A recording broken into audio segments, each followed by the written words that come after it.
Hey, how you doing? Justin here for Tammy's 5th guitar lesson with me. How are you doing, Tammy? I'm good, thank you. You had a good week? Yes. Practiced hard? Yes. Good.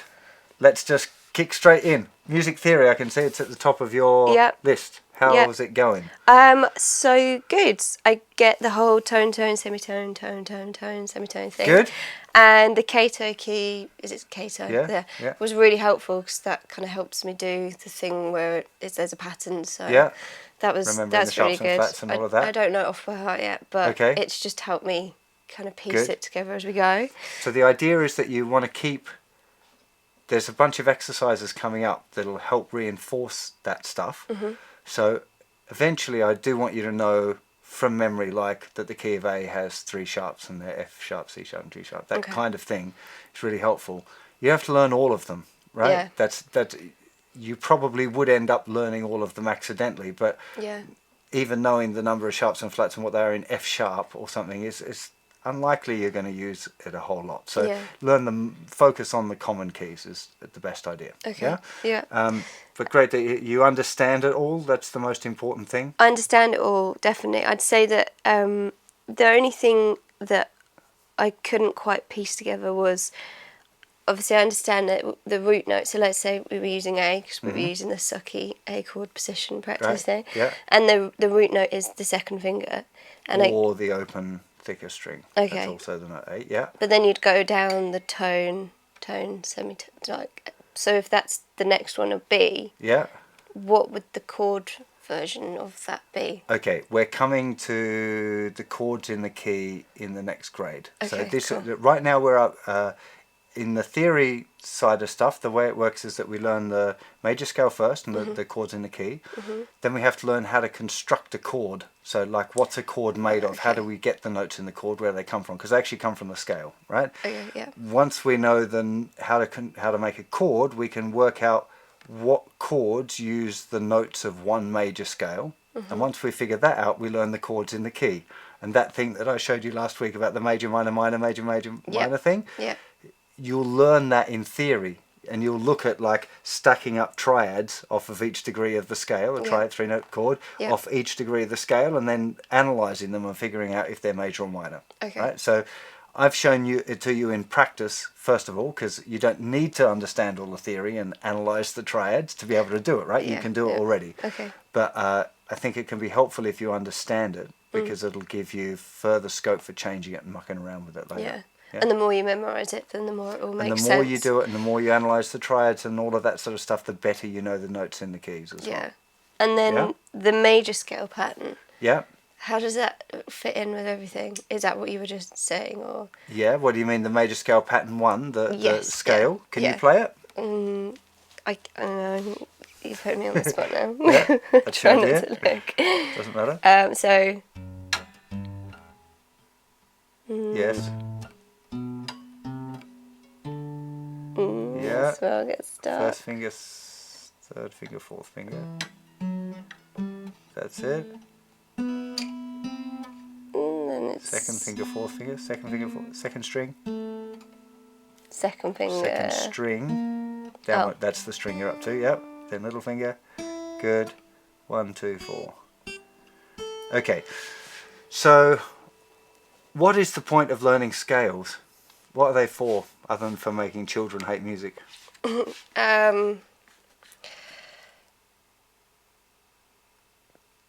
do we learn them? You hear about them all the time. You know people practice them, probably. Yeah. Why? Yeah. Is it related to the key? The chord? Yeah. Yeah. But why? What's the point? Why would people sit and practice going like... It sounds cool. Yeah, it sounds cool. Why does it sound cool? And what? Still, I mean, just playing scales up and down doesn't sound cool. You wouldn't go to a concert to watch somebody play scales. I hope. Okay. So, why? And this is, I want you to just think about it a little bit and try and figure it, not necessarily now, but through the week. All of the kind of things that I show you or you encounter in the course, have a think about why they might be there and what their point is. Because if you don't understand why you're doing something, it's really hard to motivate yourself to do it. Yeah? I'm going to tell you though now, because you probably won't find the answer straight away. the scale that you're playing, like this scale pattern 1, is exactly this tone, tone, semitone, tone, tone, semitone thing. Yeah. But in the same area of the guitar net, rather than having to go, which isn't very practical for using. It's good for hearing and getting used to the sound of the major scale. But if we have the chords in the key of G, which you know already, the notes in the G major scale, which is this, there's the root note, the G, do, re, mi, fa, sol, la, ti, do, re, mi, fa, sol, la, ti, do. Okay, it's just the major scale. All of those notes fit over all of the chords in the key of G. So if you were singing a melody or playing a guitar solo, you'd probably be using those notes over the chords in the key of G. Okay. When we talk about layering and jamming and playing with other people, if somebody's playing... Do you remember the chords in the key of G? No, not off by heart yet. Not off by heart. Do you remember the pattern? In the key of G? Yep. That little 6-note thing, and we had... Yeah. Yeah, so that's G, obviously, is going to be one chord in the key of G. Yep. Then the next note, yeah. What chord's that? What A. note is that? A. So the chord would be A, the second one. So it was major. What was the pattern of the chords in the key? Do you remember? Major, minor. Yeah, right. major, minor, minor, major, major, minor. Do you remember? We did that little 6-note thing, and we had it was major, minor, minor, major, major, minor on the 5th string. Okay. Yeah. So this was G. That's the first one. So it's going to be G major. Okay. The second note. A what note's minor. that? Yeah, that's an A minor. That note. B minor. Yeah, good. That note. C. And it's Major. major. D minor. No. No. Major. And then the last one. E minor. E minor. So the chords in the key of G: G major, A minor, B minor, C, D, and E minor. Okay. Yeah? Yeah. Now, have I got a pen here? I have. I should write them down nice and big for you. So you had G, C, and D, A minor, E minor, and B minor. You can play them in any order, and I can use the notes of this scale, and they'll fit perfectly together. I don't even have to know what the chords are that you're going to play or how you're going to play them, because the scale fits over all of those chords. So just play it, whatever rhythm you like, any of those chords in any order. Doesn't matter, right? Okay. And I won't look.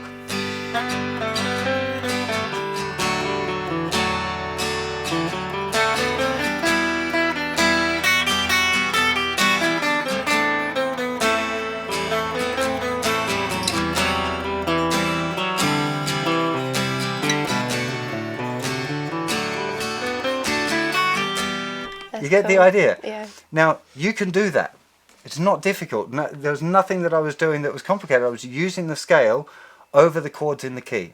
This is part of the whole beautiful thing about the idea of keys and playing in keys.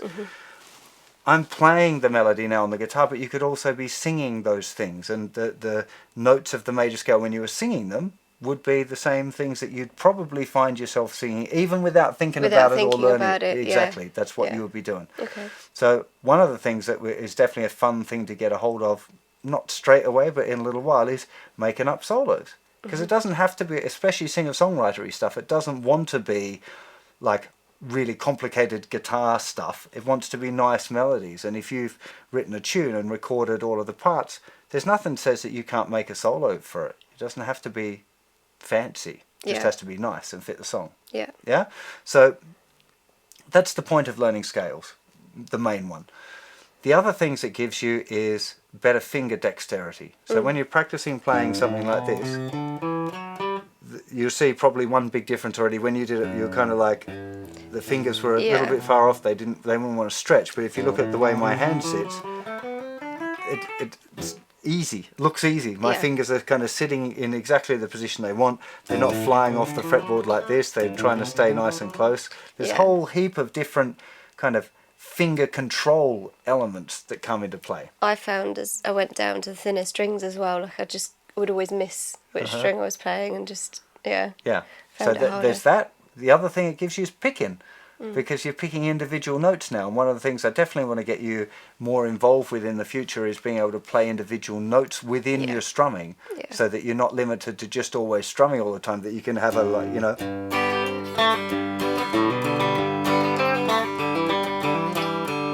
or whatever, being able to pick out things in between the strums. Yeah.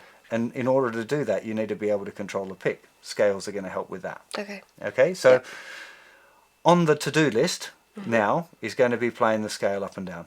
Okay, for the reasons that we can use it for improvising later, but also for the dexterity bit. I'm not going to be too strict about the technical stuff, the technique thing straight away. I want you to just try playing it first of all. The one thing I want you to try and do is keep your fingers in position. Okay. So when you're playing it, just don't kind of do one at a time. Like this. Yeah. Yeah, just try the first little bit. So now we're going to start on the root note. So actually we're going to start with the second finger, because that's the note G. It's a G major scale, and it's better if you start with that note, just because you'll hear do, re, mi, fa, sol, la, ti, do when you play it. Yeah, so play that one first of all. Now leave it in position, either pressing it down still and put little finger down there. No, leave it down. Yep. Leave it down. That's it. Now, little finger ideally wants to be right up there next to the next to the fret. That's not going to happen for you straight away. Okay? But just like normal flexibility stuff, if you're doing any flexibility, you can't expect to, if you can't touch your toes, to suddenly be able to do it. You have to do it a little bit further, push it a little bit.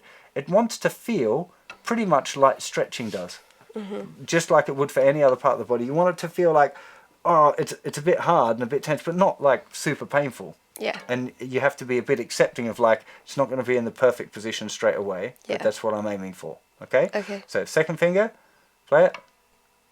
That's it, little finger. That's it. Try and keep, that's it. Now first finger, second finger, little finger on the next string. Next string down, that's it. First finger first. That's it. Leave it down. Second finger. That's it. Play it. Now little finger. That's it.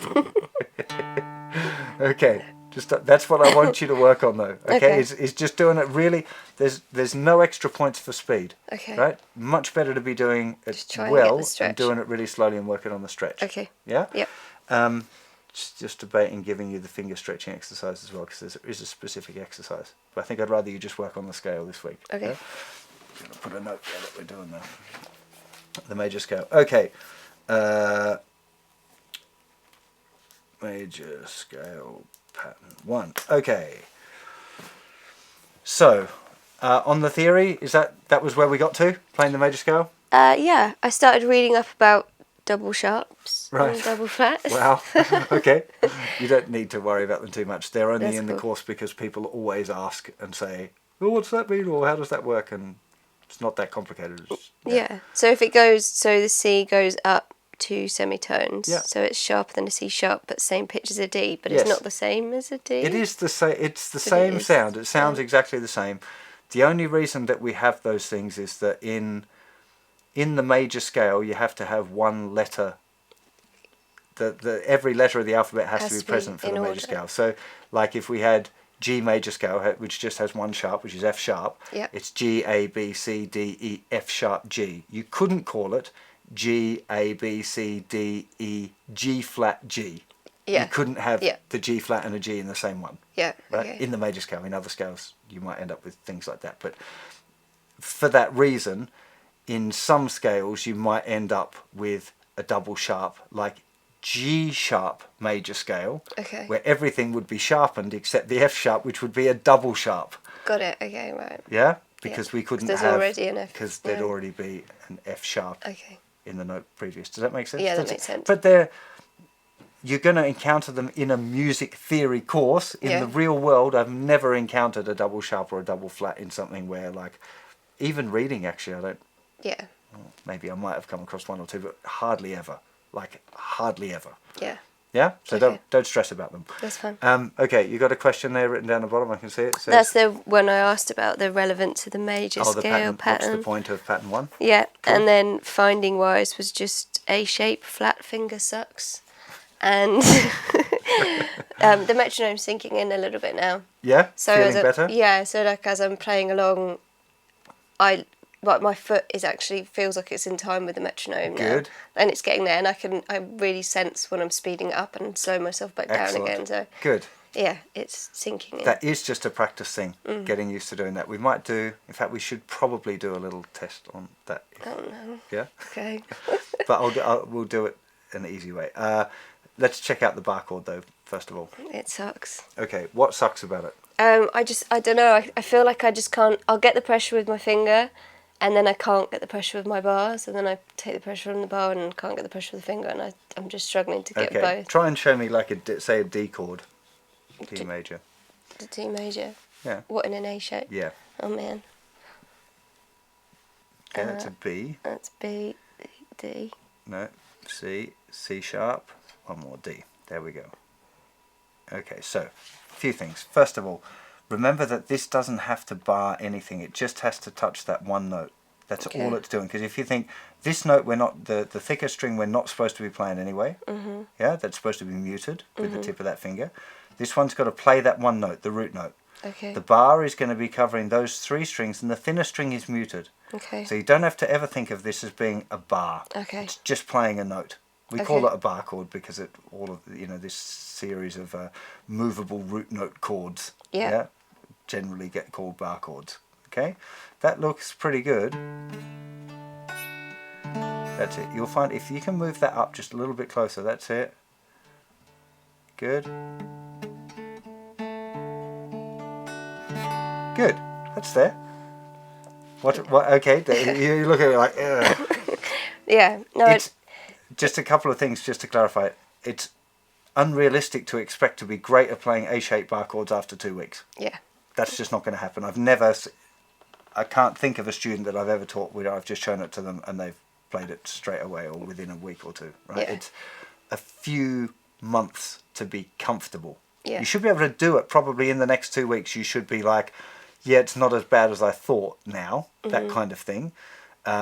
But to be able to do them just like move to it is a few months work. That's it, I think, with the moving to it, definitely. Yeah. So, but I mean, it kind of looks okay. What about a B chord? Can you try and find me a B chord now? Just a B major using an A shape. So. No, a B using an A shape. Using A shape, so you'd count your way down. Yeah, B chord. Just like you just played me a D, so I want a B instead of a D. Yeah. Almost. That would be a C sharp. Where's the root note? There. That's what note's that? C. Good. So where's B in relation to C? Good. So put the bar. That's it. And the third finger bar down. That's it. Close to the fret as you can. That's the one.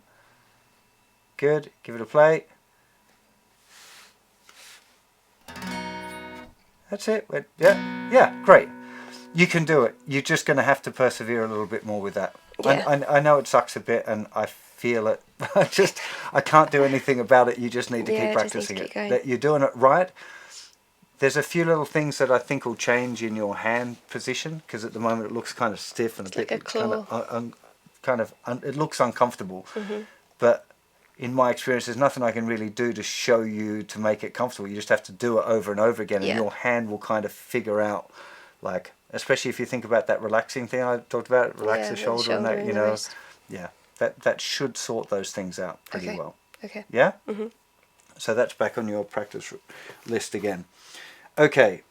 I'm going to show you now a little, a cool trick that you might want to explore for songwriting, which I think is a nice, there's loads of great writers that have used it, guys like Damien Rice and that kind of thing, because it sounds really lush. It's actually pretty easy, and you've got enough experience to have a bit of fun with it. Yeah. So, give me an A bar chord, just a regular bar chord. What, A? No, that using. Okay, good. Okay, which shape are we going to use if it's an A bar chord? I've just said A bar chord. So which one? A major. I want to see. Okay. Which shape would you use for a bar? Because that's an A chord. Yeah. But it's not a bar chord. I don't want to use the G shape, so that would have been you shouldn't even know the G shape yet. That so would be the G let's shape. lose the G so shape. would that be the... Okay, where's the root note for that chord? That one. This one. I'm not sure. Yeah, it's the, the it's bar the one we've chord. been using. It's the regular bar chord. Okay, yeah. Okay, but so what's that note? G. G. Yeah. So where's A? G. The next one. Yeah. G sharp. A. A. Done. Yeah? Yep. This is an E shape grip. A is a kind of a funny one. When I ask you for an A bar chord, that's pretty much the one that you're going to play, because for right now you should forget about G shape, C shape and D shape. Don't even worry about them existing, right? Yeah. They're great as open chords, and it's something we'll talk about in a second when we talk about capos, right? But Okay. as far as bar chord shapes go, you're just dealing with E shape and A shape, Okay. right? Yeah. This is an A bar chord using an E shape. The other shape that you know is an A shape. Yeah. But if you're going to play, like, that's an A shape, like that.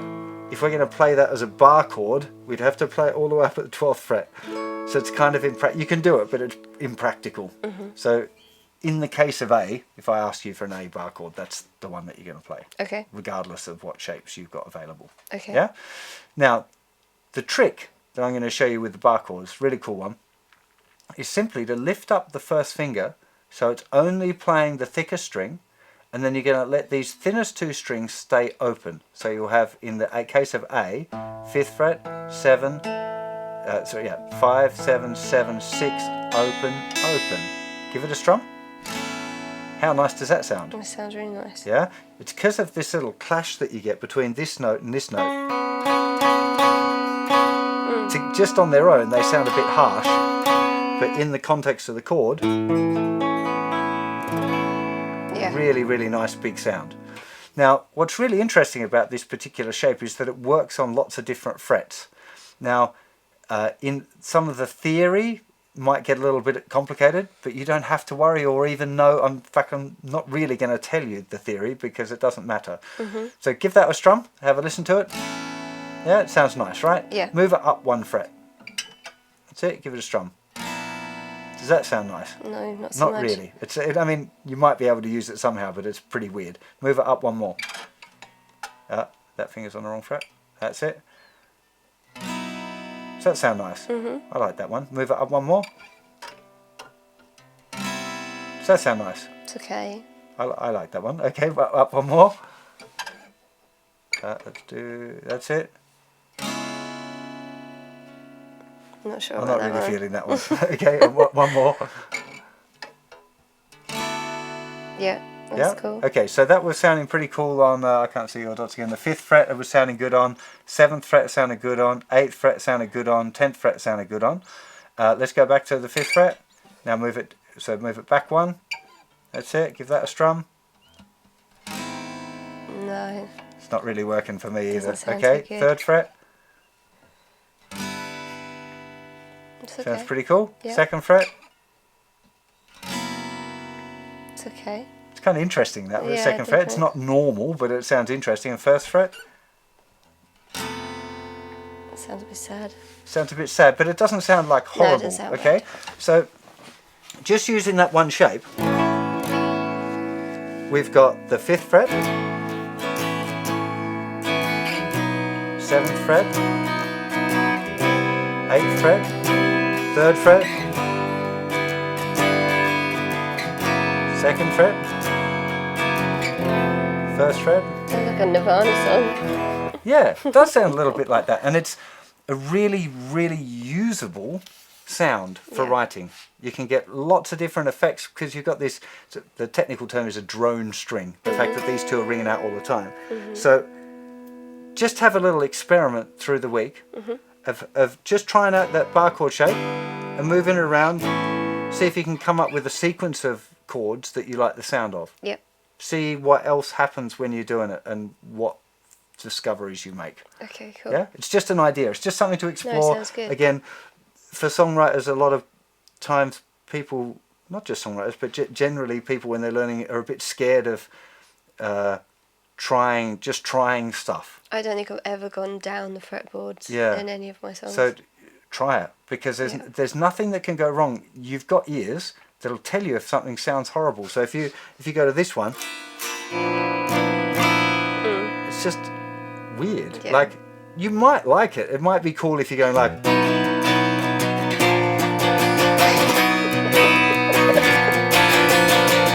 or whatever. There's there's a place for all of that sort of dissonance and ugly sounds or whatever. Yeah. But you have to find the context for it in the tune that you like or whatever. Does it make sense? Yeah, definitely. Okie dokie. The backbeat we're going to talk about next.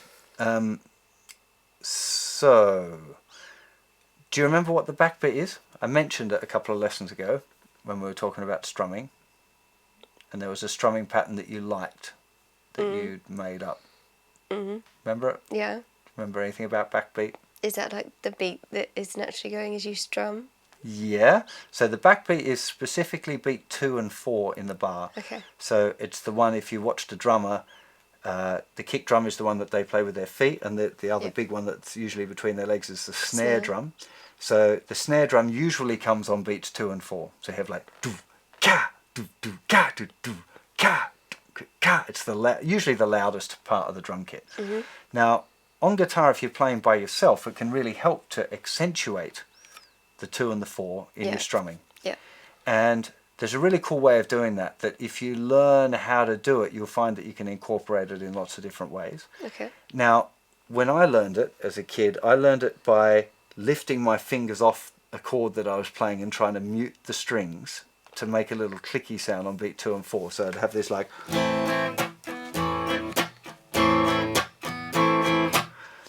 But it's really difficult and it doesn't sound that good.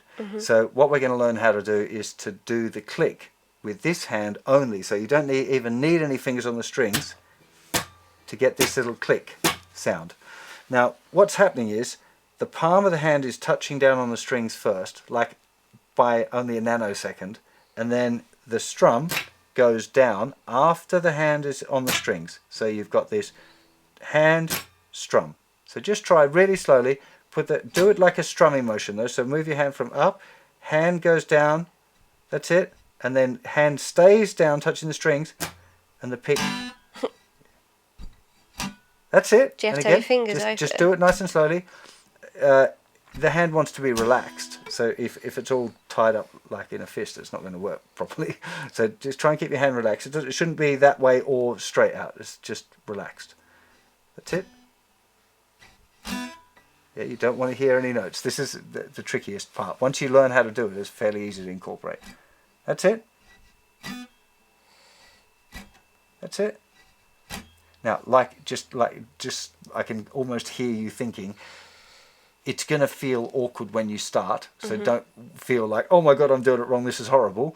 You just have to find the way. Like if I do it, it looks kind of natural and easy because I've done it 5,000 million times. But when I learned how to do it, it didn't look like that. And it felt the same as it feels for you now. That's it. Now see if you can try and get it feeling like one motion. Right now it's on click, which it has to be, right? But see if you can get a feeling like this. So it goes on and down. Do you see it's kind of one motion now when I'm doing it? That's it. That's the one. Start with the off. Temp, off, on, strum. That's it. Good.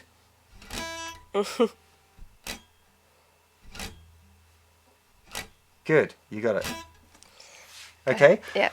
Just that exercise on itself is a little bit boring, but really, really effective. Because if you think how many times you can do it in a row and really concentrate on it, it's a lot more if you're doing it in isolation. Yeah. Yeah? Yeah. What I'd like you to ideally get to is incorporating it into a strumming pattern, right? So taking like a G chord and going 1, 2, 3, and 4. 1, 2, 3, and 4. So we're doing down, mute, down, up, mute. Down, mute. That's it. Down, up, mute. Good. Mute, down, up, mute.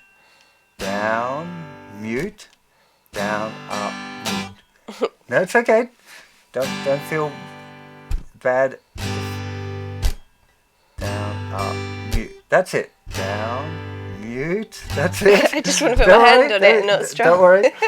That's why you want to incorporate it. It is a down feeling, right? So it's a type of down strum almost. That's how you want to think of it. Don't think of it as like it's a mute, it's a separate movement. Because if you watch when I'm doing it,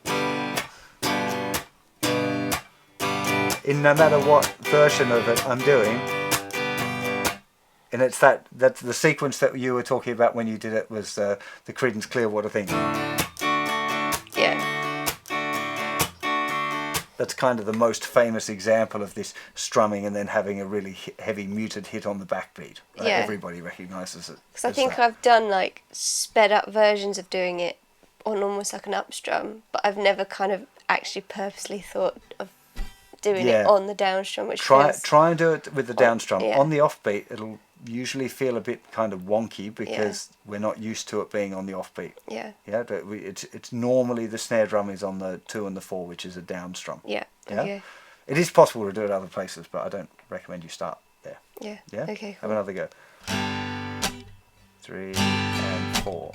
1, click. 1, 2, 3, and just do it really slow. So 1, 2, 3, and 4. So down, mute, down, up, mute, down, mute, down, up, mute. Good. Down, up, mute. That's it. Down, mute, down, up, mute. Good. That was a really good one. Keep just tapping it. Exactly. Yeah.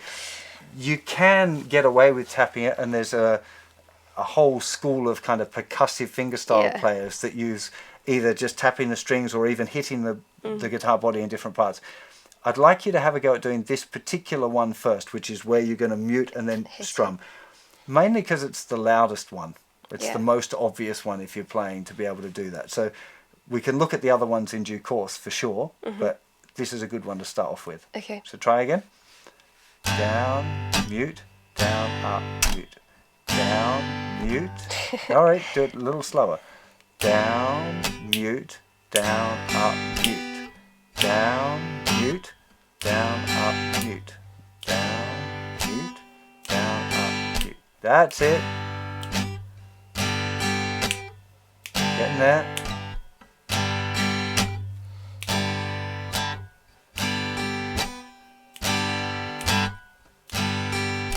So on the beat 2, for some reason, you're going for a flick rather than trying to let the mute happen first. Okay. Again, 3, 4. Down, mute. Much better. Down, up, mute. Good. That's it. Good stuff.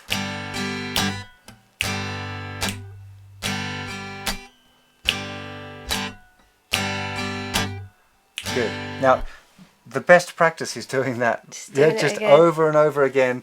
Again, this is a really good one for the 5-minute thing. Yeah. Because it is a little bit boring, but if you can try and zone in on it, treat it almost like it's a meditative kind of thing, where you just zone out and you're trying to go jung, cha, ju, ju, cha. Try and observe what you're doing. Yeah. And when you do it right and it sounds good, kind of registers like, yeah, body, whatever you just did then, keep doing it that way. And when it goes wrong, be like, yeah, no, that's not it. Yeah. You know, I'm not suggesting that you talk to yourself and become a loony, but it's like just trying to be aware of it, almost being an observer of what you're doing, rather than like beating yourself up if it doesn't go right. Yeah? Yeah. Make sense? Yes, definitely. That's a really, really cool skill to get together for you. Singer-songwriter, playing on your own, playing a cover, doing a pub gig, playing with somebody else who can't do that. If they're just strumming normally and you can bring in a backbeat, it'll really bring it to life big time. Okay. Yeah? Make sense? Definitely. Okay. We're mostly there. There was a couple of things that I thought we could do, but there's one other, what I think is a really important thing to do at this kind of point, is to reevaluate the goals and see what might have changed between when you started and now. Because often there's this great saying that I think it's attributed to Socrates, which is the more you know you don't know. Right? So like the circle of knowledge, if you think the circumference of it, while you know that much, the only things that you don't know that you know you don't know at the edge. Whereas Yeah. as it gets bigger, you discover even more things that you don't know. Definitely. So at this point, what are the things that you're feeling you're really enjoying that you'd like to pursue more, or are there any things that you're doing that you're like, yeah, I'm really not digging that, or what might have changed in where you want to take your playing? I don't think there's anything I'm not digging. It's more that I get something and I'm like, oh, I completely understand that. And then I learn something on top of it and go, okay, maybe I don't understand it as much as I thought I did. Okay. But that's just the circle a matter increasing. Of, but also it's a matter of knowing it off by heart, so that you're not adding to stuff you don't know off by heart, if that makes sense. Yeah. And just some of that will be confused by time. it. Some of that's just time, like especially the theory stuff, knowing the notes and the keys and all of that sort of stuff. Some of the technical stuff as well is just going to be time based. So just the more you do it, the more you practice the A-shaped bar chords, the more you practice the strumming or these sort of things. Yeah. There's not really a quick fix. As much as I'd love for there to be a way of me going, Tammy, you can now play all of this stuff. It just doesn't work that way. The variety of being able to play different chords that I know that everyone starts by learning kind of down in different positions on the fretboard and taking fingers on and off, it's awesome, because that's just something I would have never experimented with on my own. Cool. So what so that's so basically goals haven't so much changed. You're enjoying the journey so far. There's nothing that's like bugging you or anything. No, not at all. Strumming is going really well. You look a lot more comfortable with the pick. Have you solved the pick moving around thing? That's not bothering you anymore? No, it's fine. Yeah. Okay. It feels weird not using it when I'm strumming. I think I said that already. Yeah, definitely. Yeah. That's cool. It sounds a lot clearer when I use the pick, and now I can hear the difference because I've done both. Yeah. Okay. So we will go back to revisit fingerstyle very soon. I think there's one other thing that I want to set you as homework, which is to do. We've already kind of looked at it, but there's a series of lessons on my site called the Chord Shape Explorer. Okay. Right, and it's essentially that thing that I talked about, the cage system. But what I want you to get before we look at the capo thing is why you might want to use a capo to give yourself different chords to play the same song. Like, what's the point of it? And you'll learn that in the course of doing this little series. You'll figure out why sometimes it would be more fun to use a C chord rather than an A chord, even if they sound the same. So this, where's your capo? Just because mine's over on the studio table.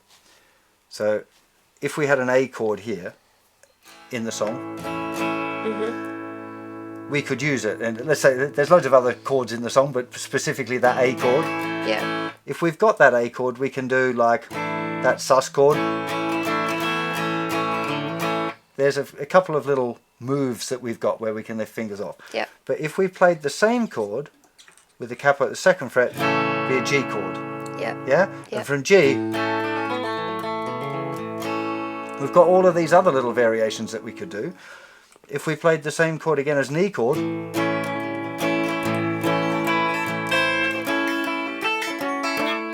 there's different variations we could do. It's still an A chord.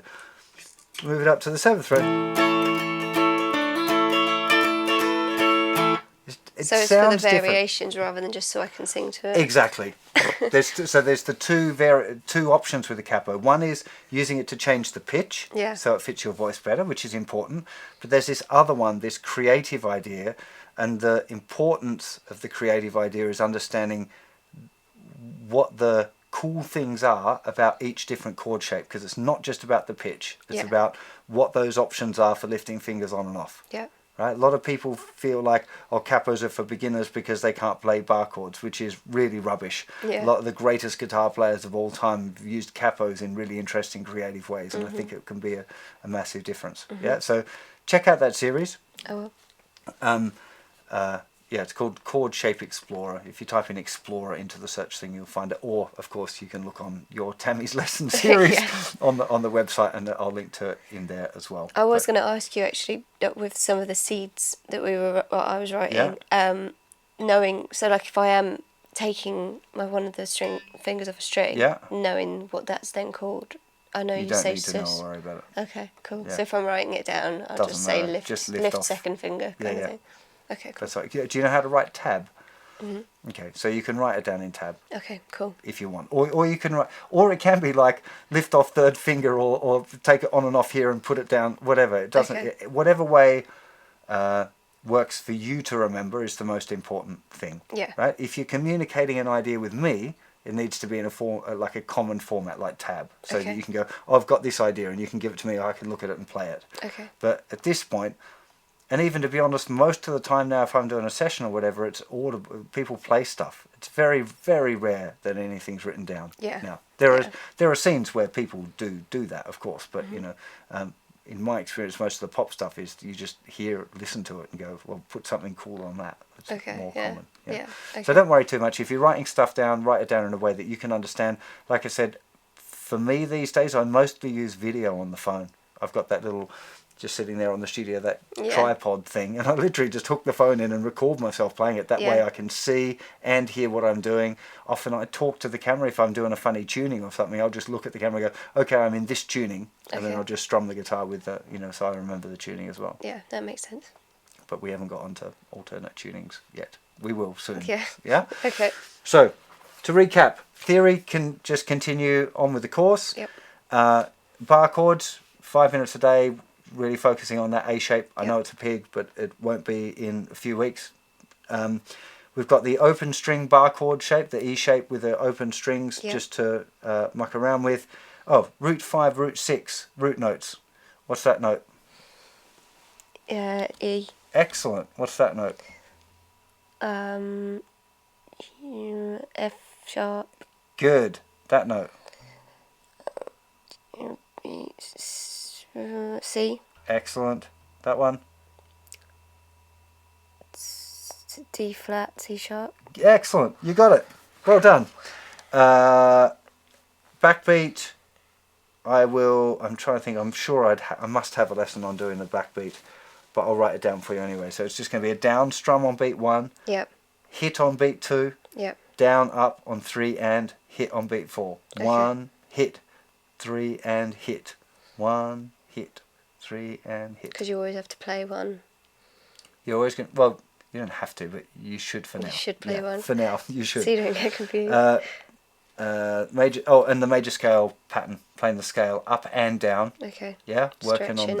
on that, just trying to keep your fingers nicely close to the fret as you can. Okay. Just use all down picks for now, it doesn't really matter. Do go up and down the scale. Yeah? You look a bit like, oh no, really? You just make it look so ridiculously easy. Well, yeah, but I've done it like 5,000 times. Whenever you see, my favourite example is snooker. You ever watch snooker? I love watching snooker. It's like my best way to waste a whole day is watching the snooker. But when they play stuff, it just if you watch Ronnie O'Sullivan play, it's just like, it looks so easy. Yeah. But I've had loads of times where I used to try and play snooker with my friend Jed, who's really good. And he'd just set up 2 balls like in a straight line and not even that far apart. And I could never, it's so difficult, you know. So they make it look easy because they've done it loads. They practice like we practice guitar. They do it like 8 hours a day at the snooker hall, you know. It's not just like they play it on the weekend and during the week they're doing something else. No, definitely not. So, you know, just always bear that in mind, that any of the stuff that seems simple when you watch somebody do it, it's only because they're doing it a lot and practicing it a lot. No, for sure. Very, very rarely do you get people that just naturally pick up stuff. It does happen, but real rare. Didn't happen for me. Okay, all clear? Happy. Cool. As usual, all the lesson notes will be over on the website with links to related things. Say bye-bye to the internet there, Tammy. Bye. See you in a couple of weeks. Bye-bye.